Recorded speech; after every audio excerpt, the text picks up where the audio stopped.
Chapter 37. And Jacob dwelt in the land wherein his father was a stranger, in the land of Canaan. These are the generations of Jacob. Joseph, being 17 years old, was feeding the flock with his brethren, and the lad was with the sons of Bilhah, and with the sons of Zilpah, his father's wives, and Joseph brought unto his father their evil report. Now Israel loved Joseph more than all his children, because he was the son of his old age, and he made him a coat of many colors. And when his brethren saw that their father loved him more than all his brethren, they hated him, and could not speak peaceably unto him. And Joseph dreamed a dream, and he told it his brethren, and they hated him yet the more. And he said unto them, Hear, I pray you, this dream which I have dreamed.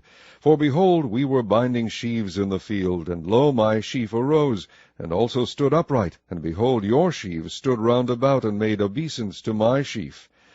And his brethren said to him, Shalt thou indeed reign over us, or shalt thou indeed have dominion over us? And they hated him yet the more for his dreams and for his words.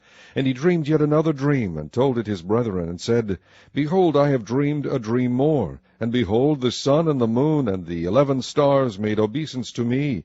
And he told it to his father and to his brethren. And his father rebuked him, and said unto him, What is this dream that thou hast dreamed? Shall I and thy mother and thy brethren indeed come to bow down ourselves to thee to the earth? And his brethren envied him, but his father observed the saying. This ends side A.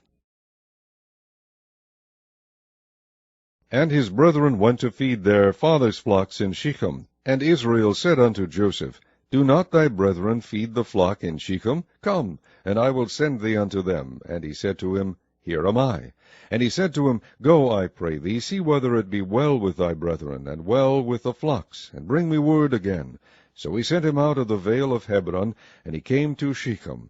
And a certain man found him, and behold, he was wandering in the field. And the man asked him, saying, What seekest thou? And he said, I seek my brethren. Tell me, I pray thee, where they feed their flocks. And the man said, They are departed hence, for I heard them say, Let us go to Dothan. And Joseph went after his brethren, and found them in Dothan. And when they saw him afar off, even before he came near unto them, they conspired against him to slay him. And they said one to another, Behold, this dreamer cometh.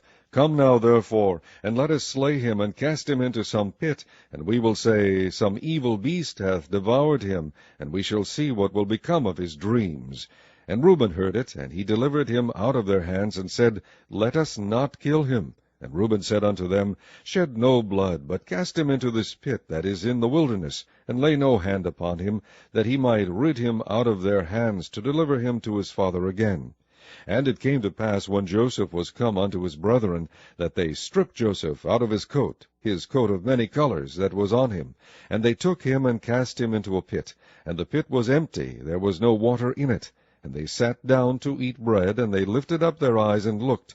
And behold, a company of Ishmaelites came from Gilead with their camels, bearing spicery and balm of myrrh, going to carry it down to Egypt.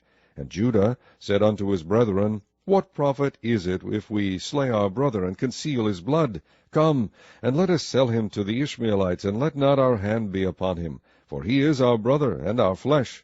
And his brethren were content. Then there passed by Midianites merchantmen, and they drew and lifted up Joseph out of the pit, and sold Joseph to the Ishmaelites for 20 pieces of silver. And they brought Joseph into Egypt. And Reuben returned unto the pit, and behold, Joseph was not in the pit, and he rent his clothes. And he returned unto his brethren, and said, The child is not, and I, whither shall I go? And they took Joseph's coat, and killed a kid of the goats, and dipped the coat in the blood. And they sent the coat of many colors, and they brought it to their father, and said, This have we found. Know now whether it be thy son's coat or no. And he knew it, and said, It is my son's coat. An evil beast hath devoured him. Joseph is without doubt rent in pieces. And Jacob rent his clothes, and put sackcloth upon his loins, and mourned for his son many days. And all his sons and all his daughters rose up to comfort him. But he refused to be comforted, and he said, For I will go down into the grave unto my son mourning. Thus his father wept for him. And the Midianites sold him into Egypt unto Potiphar, an officer of Pharaoh's, and captain of the guard. Chapter 38. And it came to pass at that time that Judah went down from his brethren, and turned into a certain Adullamite, whose name was Hira. And Judah saw there a daughter of a certain Canaanite, whose name was Shua. And he took her, and went in unto her. And she conceived, and bare a son, and he called his name And she conceived again, and bare a son, and she called his name Onan. And she yet again conceived, and bare a son, and called his name Shelah. And he was Achizib, when she bare him. And Judah took a wife for his firstborn, whose name was Tamar. And Judah's firstborn, was wicked in the sight of the Lord, and the Lord slew him. And Judah said unto Onan, Go in unto thy brother's wife, and marry her, and raise up seed to thy brother. And Onan knew that the seed should not be his, and it came to pass, when he went in unto his brother's wife, that he spilled it on the ground, lest that he should give seed to his brother. And the thing which he did displeased the Lord, wherefore he slew him also. Then said Judah to Tamar his daughter-in-law, Remain a widow at thy father's house, till Shelah my son be grown. For he said, Lest peradventure he die also, as his brethren did. And Tamar went and dwelt in her father's house. And in process of time the daughter of Shua, Judah's wife, died.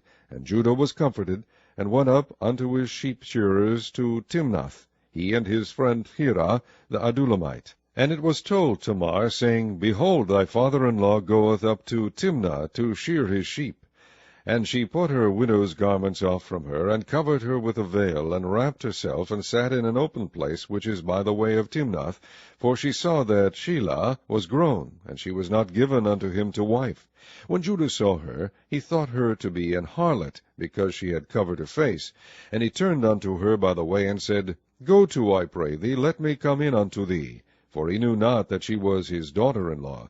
And she said, What wilt thou give me, that thou mayest come in unto me? And he said, I will send thee a kid from the flock. And she said, Wilt thou give me a pledge till thou send it? And he said, What pledge shall I give thee? And she said, Thy signet, and thy bracelets, and thy staff that is in thine hand. And he gave it her, and came in unto her, and she conceived by him. And she arose, and went away, and laid by her veil from her, and put on the garments of her widowhood. And Judah sent the kid by the hand of his friend the Adullamite to receive his pledge from the woman's hand, but he found her not. Then he asked the men of that place, saying, Where is the harlot that was openly by the wayside? And they said, There was no harlot in this place. And he returned to Judah, and said, I cannot find her. And also the men of the place said, that there was no harlot in this place. And Judah said, Let her take it to her, lest we be shamed. Behold, I sent this kid, and thou hast not found her. And it came to pass about 3 months after, that it was told Judah, saying, Tamar thy daughter-in-law hath played the harlot, and also, behold, she is with child by whoredom. And Judah said, Bring her forth, and let her be burnt. When she was brought forth, she sent to her father-in-law, saying, By the man, whose these are, am I with child. And she said, Discern, I pray thee, whose are these, the signet, and bracelets, and staff. And Judah acknowledged them, and said, She hath been more righteous than I, because that I gave her not to Shelah my son, and he knew her again no more. And it came to pass in the time of her travail, that, behold, twins were in her womb. And it came to pass, when she travailed, that the one put out his hand, and the midwife took and bound upon his hand a scarlet thread, saying, This came out first.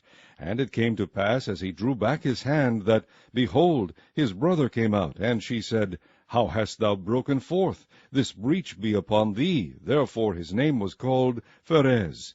And afterward came out his brother, that had the scarlet thread upon his hand, and his name was called Zerah.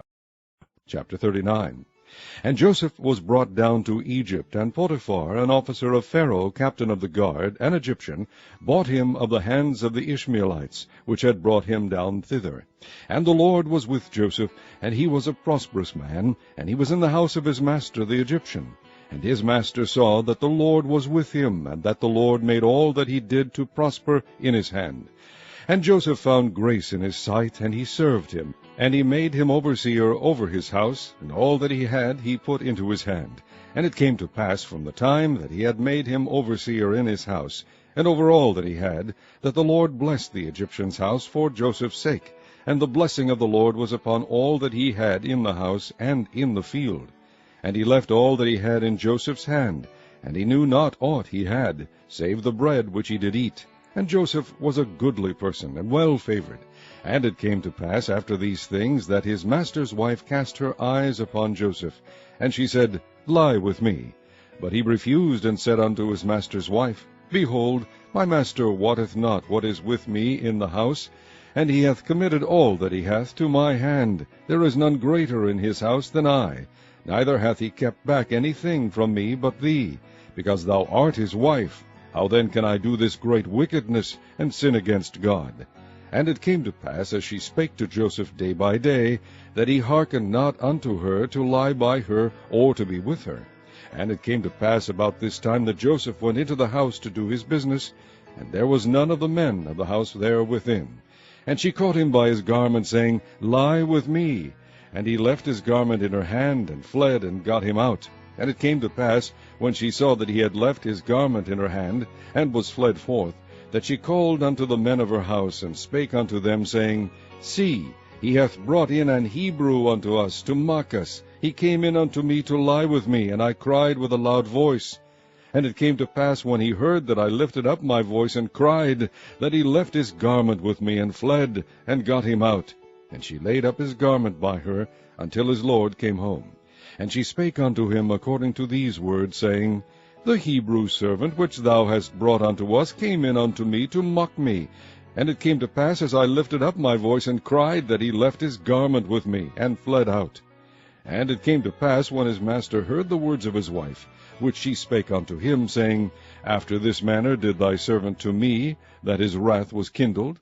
And Joseph's master took him, and put him into the prison, a place where the king's prisoners were bound, and he was there in the prison. But the Lord was with Joseph, and shewed him mercy, and gave him favor in the sight of the keeper of the prison. And the keeper of the prison committed to Joseph's hand all the prisoners that were in the prison. And whatsoever they did there, he was the doer of it. The keeper of the prison looked not to anything that was under his hand, because the Lord was with him, and that which he did, the Lord made it to prosper.